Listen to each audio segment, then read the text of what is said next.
Did you know that an earthquake revealed the Milky Way to thousands of people for the first time? Terrified neighbors not only reported damage, but also described a strange silver stripe in the sky. What they were seeing was the Milky Way, a spectacle that many had never witnessed due to light pollution. Light pollution is a phenomenon that obscures our vision of the sky. Artificial light from streetlights and other urban elements are scattered in the atmosphere, preventing stars and the Milky Way from being seen clearly. Normally, stars are visible thanks to the contrast between their light and the dark sky.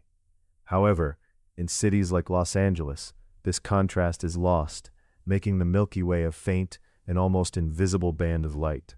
The problem is aggravated in urban areas, where the combination of artificial lights and air pollution makes it even more difficult to see the sky. That is why many people have not had the opportunity to view the Milky Way throughout their lives.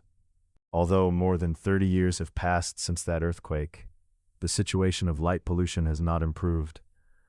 Although there is a greater awareness of this problem, 80% of the world's population continues to live under contaminated skies.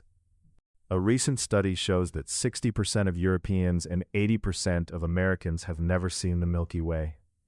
This alarming figure highlights the seriousness of the situation and the need for action. The anecdote of the neighbors who thought the sky had broken is just one example of how light pollution affects our perception of the universe. If actions are not taken, future generations will miss the opportunity to enjoy this natural spectacle. It is essential that both citizens and authorities work together to reduce light pollution. Only in this way can we recover the beauty of the night sky and ensure that the next generations can admire the Milky Way. Reflection on this topic leads us to question, what are we willing to do to protect our heaven and our connection to the universe?